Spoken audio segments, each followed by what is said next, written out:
porque tu misericordia es para siempre. Gracias porque has puesto en nuestro corazón tu espíritu, Señor, y este querer y hacer para estar aquí, Señor, dándote la gloria debida a tu nombre. Señor, nos acercamos a tu palabra con reverencia y queremos que tú nos ministres. Tu espíritu nos lleva a la verdad y hablarás, Señor, conforme a la medida de tu gracia a cada quien. No todos venimos igual, pero tu espíritu nos llevará a la palabra y algunos que vienen contentos saldrán tristes, otros que vienen tristes saldrán alegres, otros fortalecidos. Pero eso es tu gracia trabajando en cada uno de nosotros, Señor. En tus manos estamos.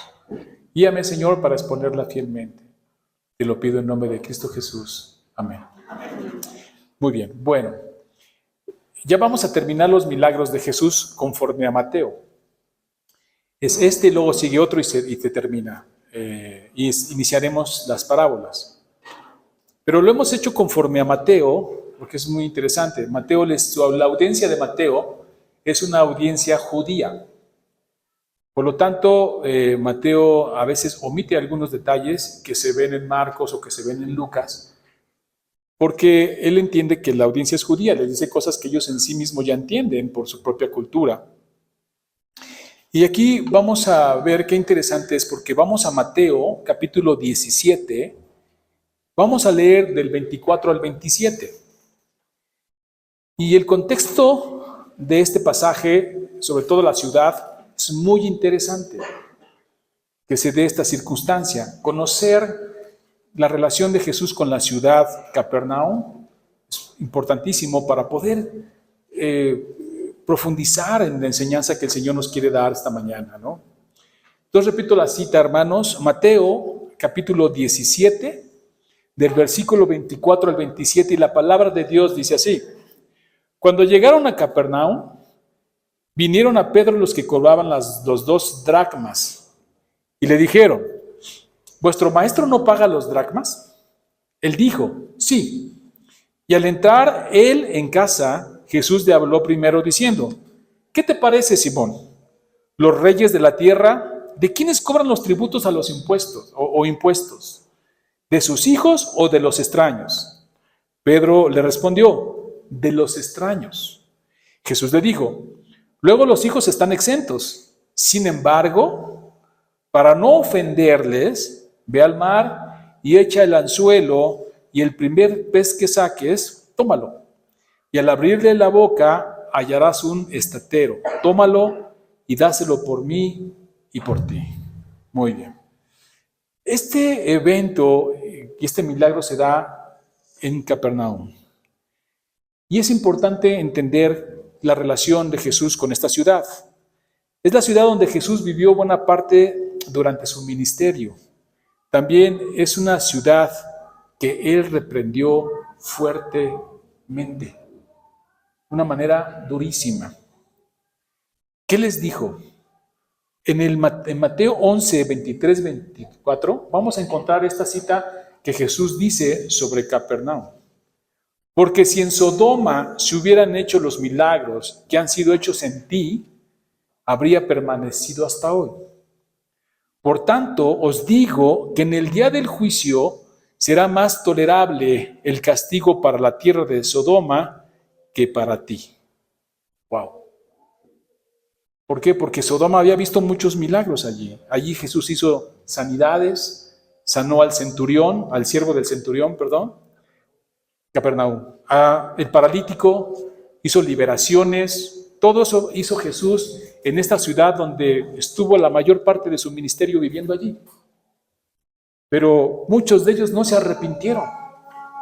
Aún viendo los milagros, aún viendo el poder de Jesús, viviéndolo ellos mismos, no llegaron a este arrepentimiento y a creer que Jesús era el Hijo de Dios, el Mesías prometido. Era una ciudad judía. Sin embargo, tenían endurecido el corazón.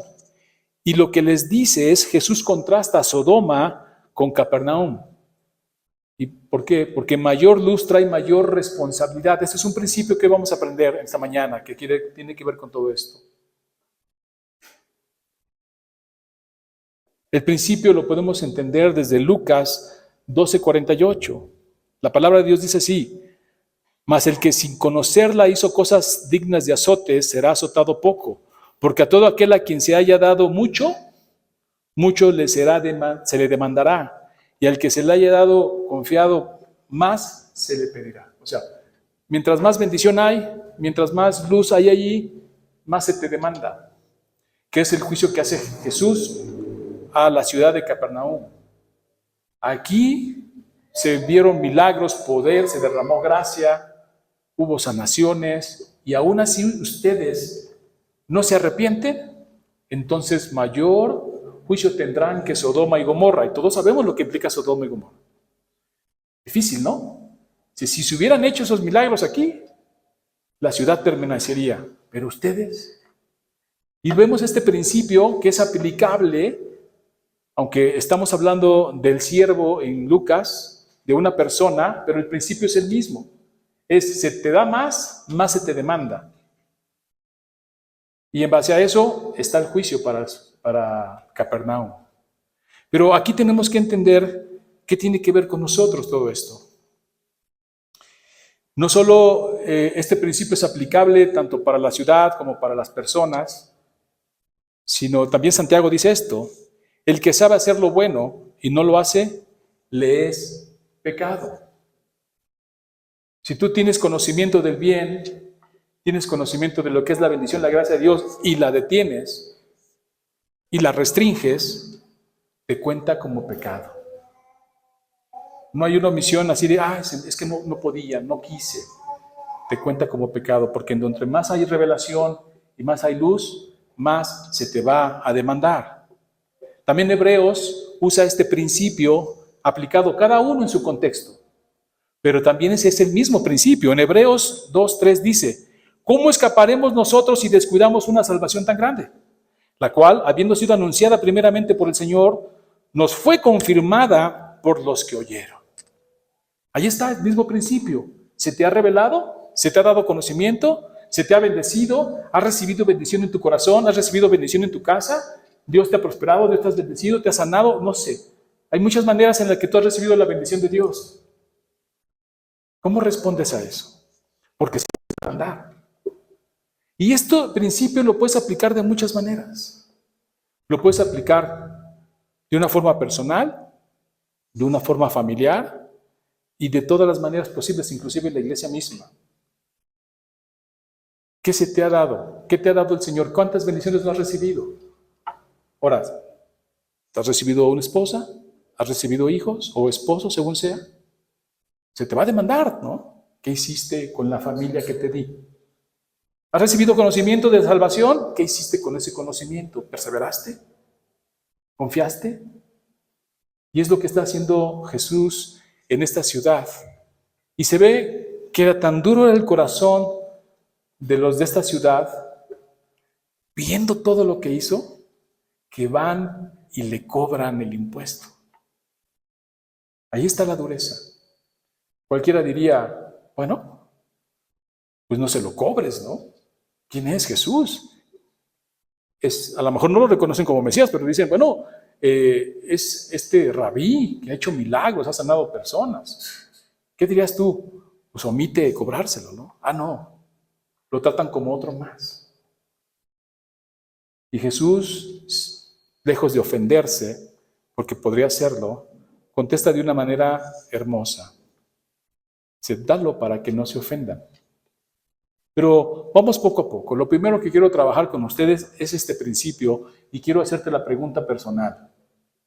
¿Qué haces con la revelación de la gloria de Dios que se te ha dado en tu vida? Porque todos los que estamos aquí le hemos recibido.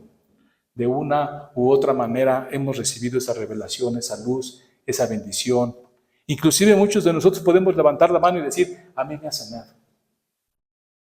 A mí me ha prosperado. A mí me ha cuidado. A mí me ha mantenido firme. Y se nos demandará. ¿Qué hacemos con esa bendición? ¿Nos la quedamos? ¿Qué hacemos con ello? Dice Santiago, el que sabe hacer lo bueno y no lo hace, le es pecado. Se te va a demandar, hermano. A ti y a mí. Conocemos la verdad, conocemos la gracia del Señor, conocemos que se nos manda perdonar, amar. Se nos ha dado esa verdad. Hemos conocido la verdad y ¿qué dice? Somos libres. ¿Qué haces con eso? ¿Cómo la ministras a los demás? Porque dice la palabra de Dios que somos administradores o ministradores de la multiforme gracia de Dios. ¿Qué hacemos con ello? ¿Qué hacemos con tus dones y tus talentos? ¿Te vuelves enterrador de tu propio talento? Como este que se fue el dueño, el amo, le dio un talento, a otro 3, a otro 5, y ese tenía una mala percepción de lo que era su amo, que guardó el talento, lo escondió, para que no se perdiera. Los otros lo prosperaron y lo acrecentaron. Cuando llega el amo le dice, ¿y qué hiciste? Lo escondí, lo guardé. ¿Qué dice la palabra? Que se le quitó y se le dio al otro. Eso es.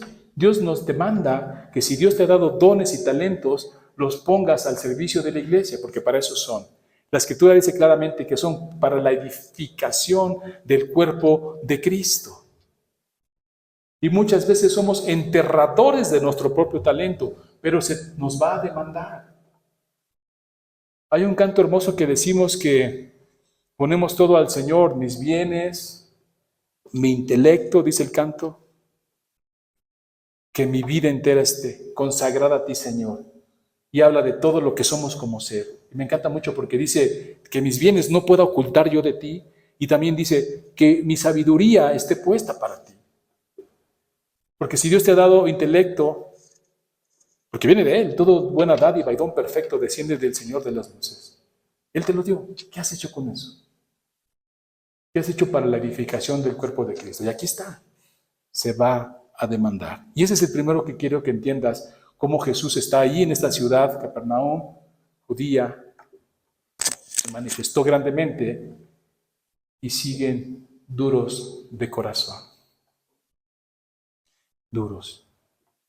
Y el principio también es que peor le va a ir. Es un principio fuerte, hermano. ¿Por qué?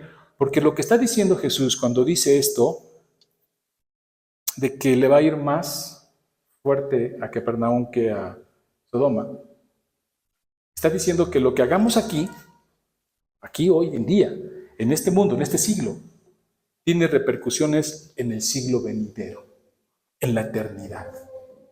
Los va a tener, ya sea para galardón o para juicio. Conforme a tus obras, dice, serás juzgado. Y nosotros no recibimos la ira de Dios porque descansamos en ello. Recibimos su gracia, su bendición, el galardón. Así que al llegar a este pasaje donde se le pide el impuesto a Jesús, podemos ver que la gente le conocía, pero no lo reconocía como el Mesías prometido, el Hijo de Dios. Y esto es porque el hecho que le preguntaran que si va a pagar el impuesto es que lo veían como uno más, un maestro más. La ciudad que más tuvo cerca a Jesús resulta que más juicio tendrá. Déjenme hacer una aplicación práctica y siempre que hablo fuerte hablo a mi vida, para que nadie diga, me está hablando de mí el pastor. Yo nací, como ustedes saben, sumergido en la gracia. Mi abuelo pastor, mi padre diácono, éramos guardatemplos, vivíamos en el templo y éramos los encargados de limpiar el templo, organizar el templo en todos los eventos, predicación tras predicación. Por cierto, de 1:30 las predicaciones. Ahí estábamos desde chiquitos, sumergidos en la gracia. Qué bendición, hermanos. Por supuesto, de niño no lo entendí. Hoy sí. Y se me va a demandar porque estuve sumergido en la gracia. Y siempre cuando llego a esos niveles, ustedes lo saben, pienso, como muchos de nosotros, en nuestros hijos. Sobre todo mi hija Sofía, que creció igual que yo, en la gracia del Señor. Y se le va a demandar. Se pone uno chinito, ¿no? Uno no quisiera. Y por eso oramos todo el tiempo por nuestros hijos, para que cuando se les demande den buenas cuentas, pero han vivido sumergidos en esa gracia, rodeados por ella. Si alguien ha visto los milagros en mi vida, en la de mi esposa, es ella. Y temblamos cuando la vemos alejada del Señor, porque sabemos que este texto le puede aplicar a su vida. Y a mí, porque me van a demandar, ¿qué hiciste con tus hijos? ¿Los instruiste, como dice mi palabra? ¿Los instruiste en el camino del Señor para que aun cuando fueran grandes no se apartaran de ellos? ¿Qué voy a contestar a eso? Puedo decirles, sí, mientras crecieron y eran chicos, estaban en la iglesia, después tomó su camino. Pero es fuerte, ¿no? Ver cómo al que mucho se le da, mucho se le va a demandar. Nosotros que tenemos el privilegio de vivir en la gracia, que cuando se nos mande, demos buenas cuentas. Entreguemos buenas cuentas al Señor. Ahora, vamos a ver lo de los dracmas. El impuesto del templo no era un impuesto romano, sino judío, para el mantenimiento del templo de Jerusalén. ¿En qué se basaba esto? En Éxodo 30, dice del 13 al 16, cada varón tenía que pagar medio ciclo al año por el servicio al tabernáculo. En el tiempo de Jesús, ese medio ciclo equivalía a 2 dracmas griegos. 2. Aunque estaba prescrito en la ley, en tiempos del segundo templo, que era la época de Jesús, porque el primer templo ya había sido devastado, luego lo volvieron a levantar, se volvió una contribución anual y obligatoria para todos los varones judíos mayores de 20 años. Pero Jesús le pregunta a Pedro, ¿qué te parece, Simón? Los reyes de la tierra, ¿de quiénes cobran los tributos, a los impuestos? ¿De sus hijos o de los extraños? Pedro le respondió, de los extraños. Jesús concluye, entonces, ¿los hijos están exentos? Sí. Lo que está haciendo Jesús es que está diciendo que Él, como Hijo de Dios, está exento de pagar el impuesto del templo, porque el templo es la casa de su Padre. Eso es lo que dice. Jesús expone que si en el mundo humano los hijos de los reyes no pagan tributo, cuanto más el Hijo de Dios estaría libre de pagar el impuesto del templo. ¿Qué está haciendo Jesús? Está revelando indirectamente su identidad divina. Digo, con esta frase, pero más allá de sus milagros, ¿no? Porque cuando le preguntan, si no crean en mí, crean en las obras que yo hago, debería de ser necesario. Pero aún así Jesús dice, yo soy el Hijo de Dios. ¿Debería yo de pagar el impuesto? Es como si tú vas a tu casa y tienes que pagar para entrar a tu casa, ¿no? Entras, tocas y alguien sale y te dice, ¿quiere pasar, señor? Sí. Bienvenido a su casa. Ah, pero son 500 pesos, ¿no? Si es mi casa. Jesús está diciendo ahí en esta declaración que Él es el Hijo de Dios, el Mesías prometido. Uno esperaría que con los milagros que Él había hecho, la gente lo reconociera como el Mesías. Para Jesús, ciertamente que le pidieran el impuesto era una humillación. Cuando vemos la humillación de Cristo, cuando vemos la expiación de Cristo, el pago que hizo por nuestros pecados, muchas veces nada más nos centramos en la parte de la cruz. Ahí Cristo sufrió y pagó mis pecados, pero está íntimamente relacionado con su vida, porque no solo sufrió en la cruz, sino sufrió humillación tras humillación mientras estuvo presente en este mundo. Esta era una de ellas. Jesús en Mateo dijo, Mateo 12:6, dice, pues yo os digo que uno mayor que el templo está aquí. Así que Jesús está derribando todo el sistema de adoración de los judíos para los que el templo era la morada de Dios en la tierra. Eso lo había dicho unos capítulos antes. Alguien mayor que el templo está aquí y se refería ¿a quién? A Él. Jesús es el templo de Dios. Él es el templo. Y esto hacía un boom en la cabeza de los judíos y sobre todo de la élite religiosa, donde estaban los fariseos. Primero, Jesús es mayor que el templo. Entonces la función del templo como lugar de encuentro con Dios queda superada en Él mismo.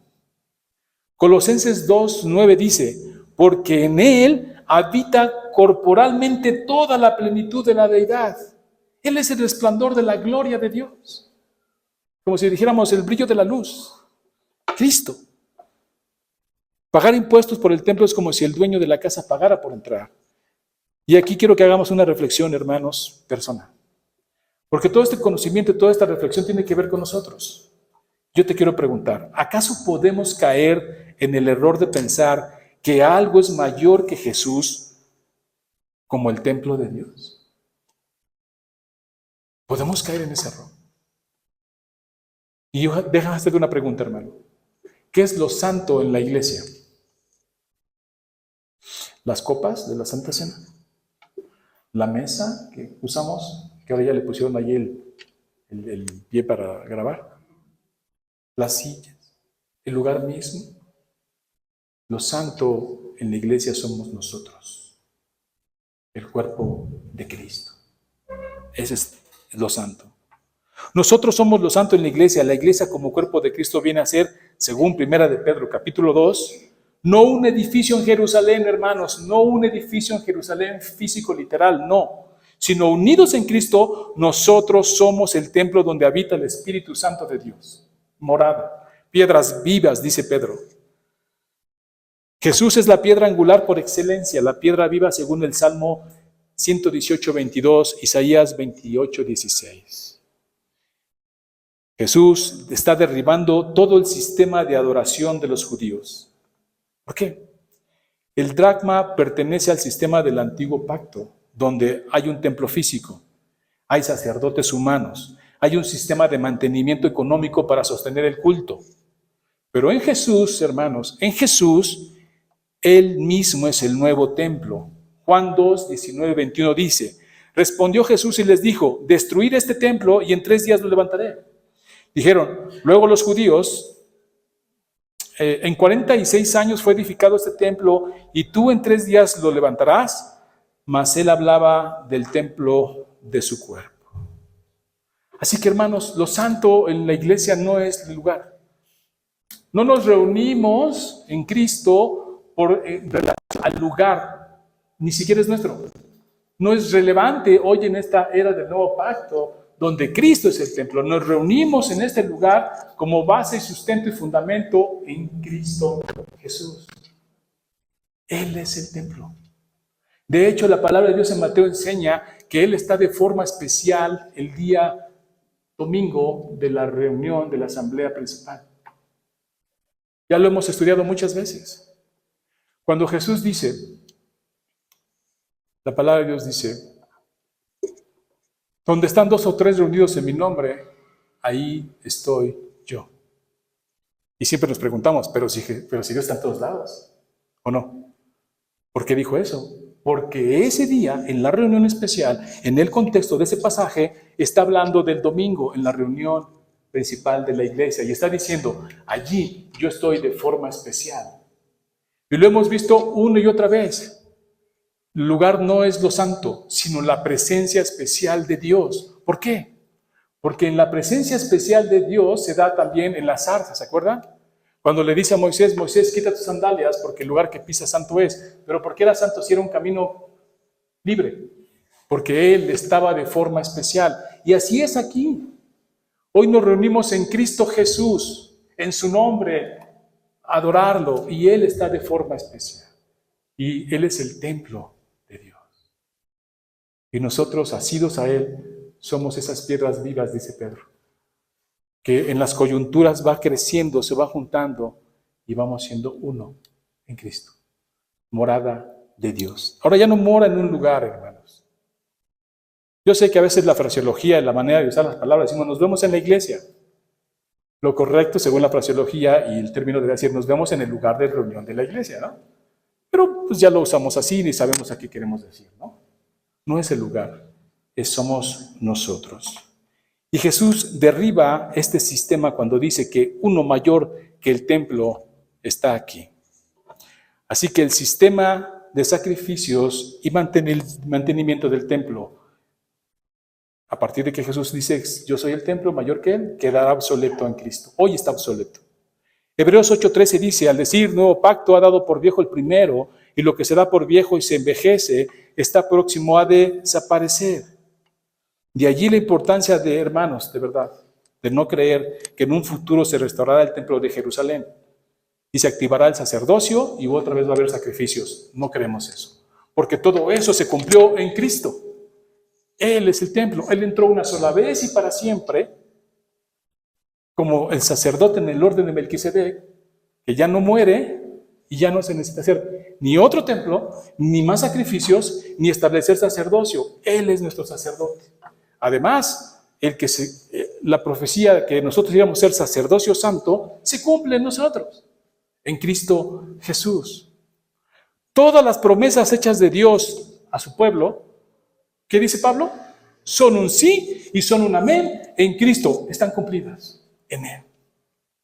No necesitamos nada más que Cristo. Él es nuestro sacerdote para siempre, dice. Entonces, entender estas cuestiones, vemos cómo todo es cristocéntrico y se le da toda la gloria a Cristo a través de su sacrificio, a través de su sacerdocio. La presencia ya no depende de un edificio, sino que será Dios con nosotros y Dios en nosotros, como dice Juan 14:23. Respondió Jesús y les dijo, el que me ama, mi palabra guardará, y mi Padre le amará. Y vendremos a Él y haremos morada con Él. Ese es el templo. Esa es la morada de Dios. Todos unidos en Cristo, en un mismo sentir, un espíritu, un Señor, un Redentor, una historia de redención, un pastor, un rebaño. Somos morada del Señor. Ya no es importante el templo físico, porque hubo un tiempo en la historia de la iglesia que era importantísimo. Y podemos ver construcciones enormes, templos preciosos. Hoy lo importante somos tú y yo, unidos en Cristo. No nos serviría de nada tener un templo precioso propio si no estamos unidos en Él. Si nuestros puntos de reunión no es el lugar sino Cristo. Si no es Cristo nuestro punto de reunión, en balde son todas las cosas. Él habita en nosotros y en Él toda la deidad, toda la plenitud de la deidad. Así que por Él y para Él y en Él son todas las cosas. A Él sea la gloria. La presencia, como decía, ya no es de un edificio, sino Dios con nosotros. Ahora, vamos a ver, una vez que establecimos todo, hemos construido en estos principios la enseñanza, ahora vamos a ver otro principio que Jesús enseña en este pasaje, que es hermoso. El segundo principio es no tropezar a nadie. Jesús les dijo, luego los hijos están exentos. Sin embargo, para no ofenderles, vean qué interesante, para no ofenderles, manda a Pedro al mar a que recoja un pez y que de ahí saque una moneda, lo pague por los dos. Ahorita vamos para allá, pero vean el principio. ¿Qué está diciendo Cristo aquí? Un principio que después va a usar Pablo en 1 Corintios capítulo 8, capítulo 10 y luego en Romanos 14. Es un principio. No ser tropiezo para otros. Jesús no va a entrar en una discusión que puede ser tropiezo para su evangelio, para que el evangelio crezca. No entra en esas discusiones. Cuando lo hace bien y tiene un sentido divino. Pero aquí dice, no hagamos tropiezo por algo así. Yo no debería pagar ese impuesto, yo soy el Hijo de Dios, pero págaselos para que no se entorpezca y que el reino avance. Ese es un principio. Y Pablo usa ese mismo principio en otro contexto, porque está hablando de comidas, bebidas, de días, festejos, pero es el mismo principio, dice Pablo en 1 Corintios 8:13. Por lo cual, si la comida le es a mi hermano ocasión de caer, no comeré carne jamás, para no poner tropiezo a mi hermano. Es el principio de Jesús. Yo tengo derecho a hacerlo. Pablo, si leemos todo el contexto de Romanos 8, está diciendo que pues, se puede comer de todo. Para los santos todo es santo. Podría yo comer, ya lo bendije. Dice, pero si eso es ocasión de que mi hermano débil en la fe tropiece, ¿qué dice? Prefiero no hacerlo. ¿Qué fue lo que dijo Jesús? A ver, yo puedo decirles, yo no te pago el dracma, ¿no? Pero no me voy a poner tropiezo, dáselos. Voy a humillarme. Siendo el Hijo de Dios, el Mesías prometido, me voy a humillar. Me voy a negar a mí mismo, no me voy a exaltar y voy a pagarles el impuesto. Y Pablo usa eso lo mismo. Dice en 1 Corintios 10, 31, 33, si pues coméis o bebéis o hacéis otra cosa, hacedlo todo para la gloria de Dios. No seáis tropiezo ni a judíos, ni a gentiles, ni a la iglesia de Dios, como también yo en todas las cosas agrado a todos, no procurando mi propio beneficio, sino el de muchos, para que sean salvos. Y ya en Romanos, que es el mismo tema, es el mismo principio en diferentes contextos, dice, no destruyas la obra de Dios por causa de la comida. Todas las cosas a la verdad son limpias, pero es malo que el hombre haga tropezar a otro con lo que come. ¿Cuál es el principio? Que si algo nos es lícito, pero que tropieza algo, cedamos, nos humillamos. Ahora, ¿quedó claro el principio? Porque ahora vienen las aplicaciones prácticas.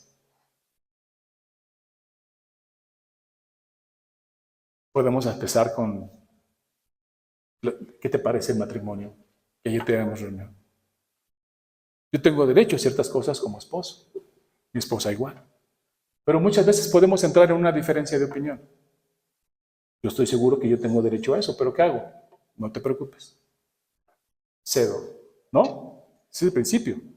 Tengo derecho, pero para no tropezar, para no entrar en discusiones vanas, simplemente cedo. No estoy negando una verdad, es otra cosa.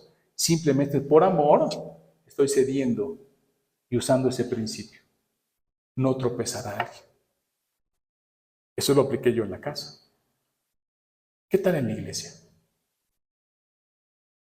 ¿Te has puesto a pensar que tú tienes derecho a ciertas cosas, pero ese derecho puede tropezar a otro hermano? Sí. Y podemos darle, ¿eh? A mí se me ocurre, por decir algo, los tatuajes. Pastor, yo tengo derecho a hacerme un tatuaje. Puedo contestar de muchas maneras eso, ¿no? Muéstreme un pasaje en la Biblia que diga que no me puedo hacer tatuajes. No lo hay. Los del Antiguo Testamento son otra cosa. Estaban adorando a un Dios y se flagelaban, se tatuaban, se perforaban. Es otro contexto. Pero no hay un solo sentido, un solo texto que te pueda decir, mira, aquí dice claramente que no te los hagas. No. Pero yo puedo usar este principio y decirte, muy bien, ¿ok? Si tú puedes hacer todo para la gloria de Dios, hazlo. ¿Qué creen que me van a pensar? Sí, yo tendría mis dudas, ¿no? Si un tatuaje ahí de, vete a saber qué. Para la gloria de Dios, yo tengo mis dudas. Pero Pablo lo trabaja muy bien porque él dice, no se mete en discusiones, a ver, es para la gloria, si es para la gloria, no. Él simplemente dice, ok, ¿es para la gloria de Dios? Sí, muy bien. Pero, si tú piensas que es para la gloria de Dios, pero esa libertad, y si no te condenas en lo que haces, alabado sea el Señor. Ese conocimiento de que eres santo y para los santos todo es santo, entonces pues, te da una libertad. Pero si esa libertad hace tropezar a otro, ¿qué dice Pablo? Mejor no lo hago. Por amor al otro. Porque entonces tu conocimiento, si no sabes nada, si no amas. Si no, el conocimiento debe llevarnos al amor y el amor al conocimiento. Quitas esa ecuación y nada más envanece. Y entonces dices, ¿por qué voy a ser yo juzgado? Por comida o bebida, si ya oré, ya lo bendije. Porque puedes tropezar al otro. Jesús decide no tropezar a nadie, negar su derecho y ceder y humillarse. A ti debe de pasar lo mismo. Si ese tatuaje, agarré un tema, no sé quiénes tengan, hace tropezar a un hermano, y sabemos que sí, ¿qué haces? Te lo tapas, por amor al hermano. Pues no dice nada malo, pero me lo tapo. ¿Pueden verlo? ¿Le sigo? Con las aplicaciones prácticas. Va a doler, Va a doler. Tu forma de vestir. Si tu forma de vestir hace tropezar a un hermano o a una hermana, ¿qué dices? Pues yo no veo que esté mal, pero pues, por amor al hermano o a la hermana, cambio mi manera de vestir. Eso es lo que Jesús hace. Jesús tiene derecho, ¿no? A no pagar ese impuesto. Pues lo pago. No voy a hacer tropezar a nadie por estas cosas. Me cedo, me humillo, me niego a mí mismo. Eso debemos pensarlo en la iglesia. ¿Seguimos o no? ¿O es suficiente con estos principios, con estas aplicaciones? Porque está ahí. Ahora aplícalo en tu casa, que es hermoso. Negarte. ¿Qué es el amor en la Biblia? El amor en la Biblia se puede resumir en un versículo. El concepto del amor. Porque ya saben que Hollywood tiene su concepto, las novelas otro, ¿no? La Rosa de Guadalupe otro, o sea, todos tienen su concepto de lo que es el amor. Pero la Biblia dice muy claro, de tal manera amó Dios al mundo que dio a su Hijo unigénito para que todo aquel que en Él cree no se pierda, mas tenga vida eterna. El que no cree ya ha sido condenado. Ahí está. Negarte a ti por el bien del otro. Ese es el principio del amor bíblico. El bien del otro. Dios nos dio a su Hijo. Lo más difícil ya lo hizo. Por el bien de nosotros. Ese es. Entonces, Pablo va a decir que el concepto del amor está basado en este principio de negarte a ti mismo. Puede ser que esté bien. Pablo mismo es el que dice en el concilio de Jerusalén de la sangre, primer concilio de Jerusalén, que dice, ok, vamos a exhortar a los hermanos, era un conflicto, estaban todos los cristianos gentiles convertidos, estaban fariseos que se habían convertido al cristianismo con todas esas leyes atrás que venían arrastrando y que no querían soltar, y de repente júntalos en una comunión al Señor, pues era un caos. Oye, ¿eso no se lavan las manos? Oye, esos ven un animal muerto, lo traen y se lo comen, ¿no? Parece que no han entendido la santidad, entonces hay un concilio allí y llegan al concilio, es muy importante la palabra conciliar. Y dice, bueno, pues vamos a decir a los hermanos, porque dice Pedro y Pablo, yo vi cómo se derramó el Espíritu Santo en ellos, son también hijos de Dios. Bueno, pues que no coman de ahogado, ni sangre, y esto es curioso, ni fornicación. Yo cuando leo ese texto digo, ¿se les tenía que decir? Pues sí. Porque en sus culturas lo veían como normal, ¿no? Y entonces decían, no, hermanos, eso ya se acabó, ¿no? Pero estaban conciliando. Es el mismo Pablo, en ese concilio, que escribe 1 de Corintios capítulo 8 y capítulo 10 y Romanos 14, que dice, puedo comer lo que sea. Para los santos, todo es santo, pero no todo conviene. ¿Bien? Y siempre llego a estos puntos cuando le pregunto a los hermanos en Cristo, oye, ¿tú crees que se puede comer moronga? ¿No? Y algunos me dicen, no se puede comer moronga. Digo, ¿por qué? Sí se puede comer moronga. Y allí veo que el hermano pues es débil en la fe y piensa que no se debe comer moronga porque es sangre, ¿no? Yo diría que no, porque está llena de triglicéridos y colesterol y todas esas cosas, pero la verdad es que piensan que es algo que tiene que ver con la religión. Cuando Pablo dice que se puede comer todo, la tierra, la plenitud, el mundo en los que en él habitan son de Dios. Y si ahora cuando lo bendices, pues lo puedes comer. Pero si para el hermano eso es un tropiezo, ¿qué digo? Mejor deme uno de chicharrón, ¿no? O sea, ya escoges otro taco, porque si no, el hermano puede decir, ¿ya vieron al pastor está comiendo moronga? ¿No? Sacrilegio ahí, ¿no? Entonces dices, pues no, hermano, ¿pero qué hago? Lo evito. ¿Por qué? Porque está mal, dice Pablo, no está mal. Yo podría comer carne, dice Pablo. Pero si eso tropieza a mi hermano, prefiero nunca comerlo. Eso es amor. Tú estás dispuesto a negarte a ti mismo en este principio que Jesús nos enseñó, de siendo el Hijo de Dios, el soberano de todas las cosas, en el cual se sustenta todo y tener que pagar un impuesto. Y asumió esa humillación. ¿Tú estás dispuesto a ser como Cristo es? ¿A imitar a Cristo? ¿A negarte a ti mismo? ¿A hacer el bien cuando se te pide que lo hagas? Aún te cueste trabajo. ¿A negar lo que te gusta? No, pero es que a mí sí me gusta. Sí, pero tropiezas. Haces tropezar a otros. Mejor no hagas tropezar al hermano. Dice Pablo, pues, es débil en la fe. Sí, pero cuando vemos esos textos, no le está hablando al débil en la fe.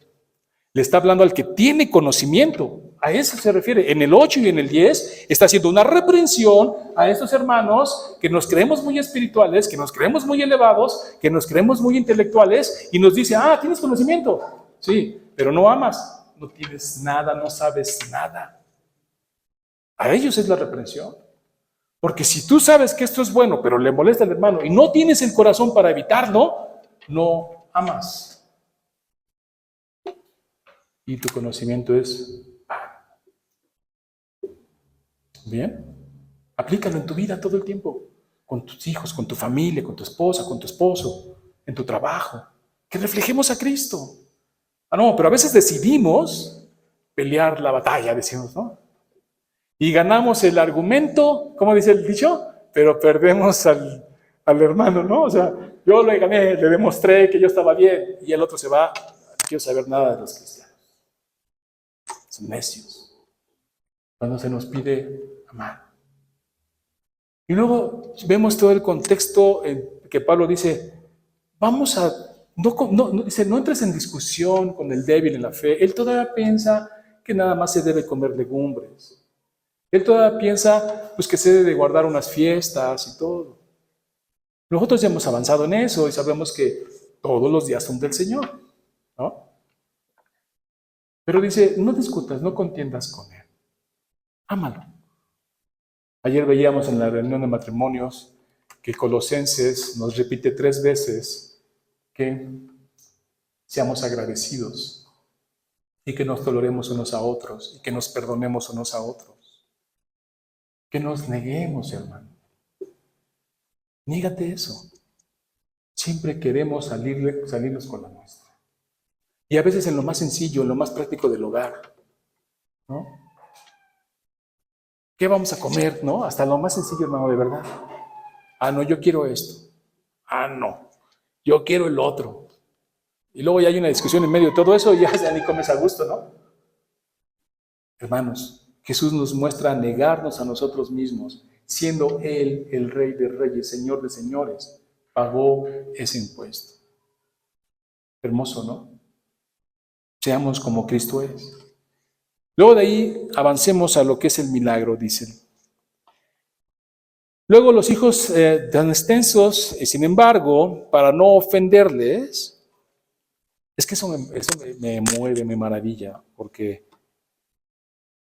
siendo el Rey de Reyes, y como dice Colosenses, en Él, por Él y para Él se sustentan todas las cosas. Es una gran humillación que Él aceptó, hermanos. Dice, ve al mar y echa el anzuelo y el primer pez que saques, tómalo. Y al abrir la boca hallarás un estatero, una moneda. Toma y dáselo por ti y por mí. ¿Cuál es la antesala del milagro? Porque a veces nos centramos siempre en el milagro, ¿no? Mira, apareció una moneda. Pero es una cadena, yo sí le llamo cadena de milagros. El milagro empieza cuando Jesús se niega a sí mismo. El milagro empieza cuando tú te niegas a ti mismo. Ahí empieza la cadena de milagros. Y lo que trae consecuentemente es de gracia en gracia, de gloria en gloria. ¿Por qué? Porque eso desprende lo otro. O sea, si Jesús hubiera negado, imagínense, no, yo soy el rey que va a estar pagándoles. No, vámonos. Pero empieza el milagro cuando tú, en tu corazón empieza el milagro. Así, ¿se acuerdan cuando vimos el milagro del joven que trajo unos pocos panes y unos pocos peces? Y que Jesús los multiplicó y alimentó a 5,000. ¿Se acuerdan de ese milagro? ¿Dónde empezó el milagro? En el corazón del joven que quiso compartirlo. Porque a lo mejor tú y yo hubiéramos dicho, no, somos muchos, vente, háblale a tal, dile que se venga. Y ahí abajo de las gradas, ¿no? Allá escondidos en una orillita comiendo. Que ¿cómo va a alcanzar? No va a alcanzar para todos, mejor comemos nosotros.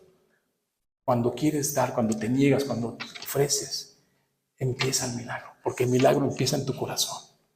Y la antesala de este milagro no está en el pez, está en que Cristo se humilló, siendo el Rey de Reyes. Muchos de nosotros a veces restringimos los milagros. Los milagros suceden. ¿Qué es un milagro? Eso están estudiando todo el tiempo. ¿Cuál sería una descripción de un milagro rápidamente? Una manera poco usual de obrar de Dios. están todo el tiempo sucediendo, pero es poco usual que nos maravilla, ¿no? Entonces los milagros van a suceder precisamente, tienen una antesala.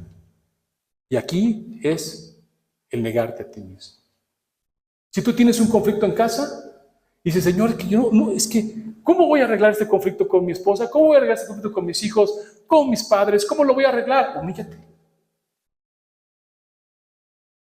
Ahí empieza el milagro y Él va a obrar. ¿Te ha pasado que tú estás preparado y ya listo para reprender a tu hijo y empiezas y dices, que llegue a la casa, va a ver, me va a escuchar? ¿No te ha pasado? A mí me ha pasado. Llegas a la casa y dices, y este que tiene un carácter bien fuerte seguro se me va a poner al brinco, y ya estás bien listo y todo, de repente sale tu hijo y con las orejitas así te dice, perdón papá, no, es que es de verdad, perdón papá, no quise hacerlo así. Y tú dices, ven, ¿no? ¿Dónde quedó todo eso? Ese es un milagro. Tú estabas dispuesto, te acaban de descontar completamente. Ah, pero que te aferraras, ¿no? No me importa, no. Te reconoces y dices, hay una humillación, hay un reconocimiento. Y lo mismo pasa con en una relación matrimonial. Empezamos a discutir y alguien tiene que empezar el milagro en el corazón y ceder y negarse. Pero a veces es bien difícil. El milagro de este dracma empieza no allí. Y luego, ¿qué viene? Ahí empieza el milagro. Luego, ¿cuál es el otro milagro? Que Pedro obedece. Ese es un milagro. Él se llama el milagro de la fe. Sí, porque no tienes fe porque sí. Es un don de Dios. Es algo milagroso que sucede en nosotros. Vaya, obedece. O sea, te hubiera dicho, aviento así el pececito y ese va. Lo hubieras dudado, a lo mejor, ¿no? Hubiera dicho, híjole, pues mejor vamos a pedirle de la ofrenda, ¿no? ¿No?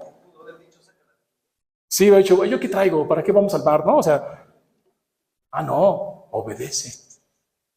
Y ese es otro milagro, hermanos, porque a veces a nosotros nos cuesta trabajo obedecer. Ahí está la palabra de Dios, ahí está la instrucción del Señor, ahí está cómo debemos ser padres, cómo debemos ser hijos, cómo debemos ser hermanos, cómo debemos ser trabajadores.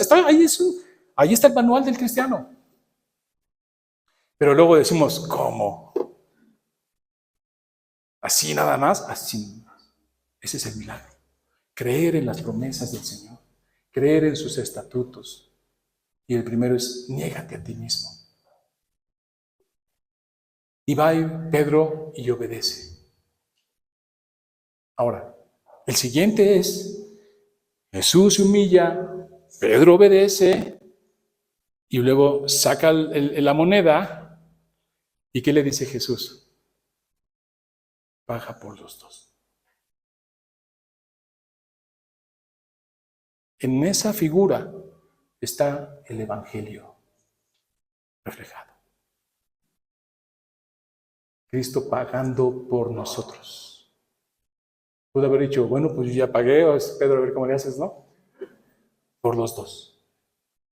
Y así en la cruz Él pagó por ti y por mí. Y es misericordioso.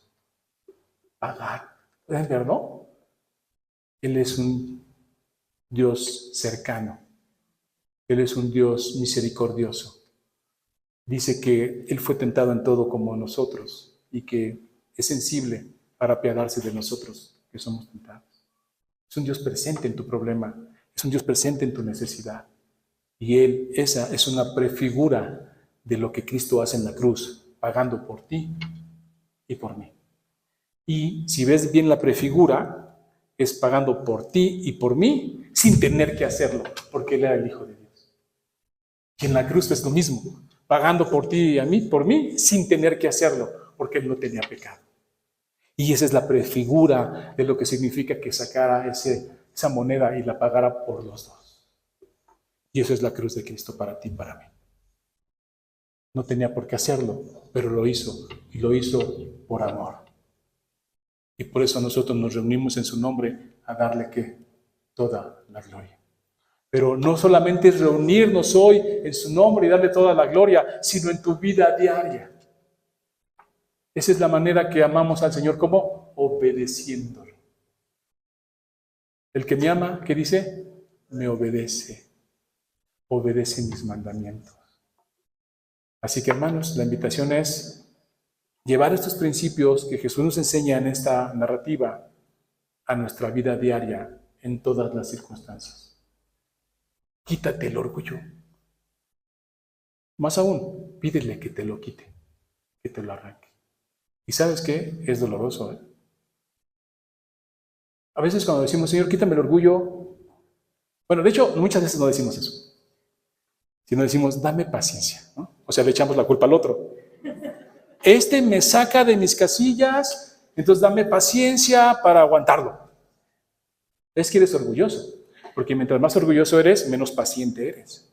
El orgullo trae en sí eso, impaciencia, pero te quitan el orgullo, no eres merecedor de nada, entiendes quién eres, no pasa, ¿no? Dices, bueno, vamos, hagámoslo. Entonces, ¿cuál sería la oración? Porque así decimos, ¿no? Quítame el orgullo. El orgullo está atrás de todos los pecados. El orgullo es lo contrario al amor. Siempre que pregunto, ¿qué es lo contrario al amor? Siempre dicen el odio. No desde la definición bíblica, según 1 Corintios capítulo 13. Si tú ves la definición del amor, no busca lo suyo, no se envanece, no se jacta de la injusticia, empiezas a ver todo eso y luego tienes que poner algo que lo contrapone y es el orgullo. Porque el orgullo sí busca lo suyo, sí se jacta de la injusticia, ¿no? Sí todo lo que es, sí, todo lo contrario a lo que es el amor. Y ahí está. Siempre que vemos y estudiamos Génesis, siempre decimos, ¿cuál fue el pecado de Adán y Eva? La desobediencia. ¿Y qué hay detrás de ello? Orgullo. Querían ser como Dios. Es la fuente de todo pecado. Y es con lo que seguimos luchando. ¿Por qué te ofendes tanto? ¿Por qué te ofendió tanto? ¿Por qué? Porque hay orgullo en nuestra vida. Aplícalo en todas las relaciones que tienes interpersonales. Oremos. Señor, te damos la gloria debida a tu nombre. Gracias porque nos permites ir a tu palabra. Señor, ministranos conforme a tu espíritu. Cada quien, tú sabes lo que necesita. Fortalécenos en ella. Vemos tu fidelidad, vemos tu poder, vemos cómo tú pagas por nosotros, vemos cómo tú mueres por nosotros, vemos cómo tú obras con poder y misericordia, pero también nos enseñas, Señor, que tú eres nuestro fundamento y nuestro ejemplo y debemos ser como tú eres, Señor. Transfórmanos a tu imagen, como dice tu palabra, de gloria en gloria, para que podamos reflejar tu rostro a los demás. En el nombre de Cristo Jesús. Amén.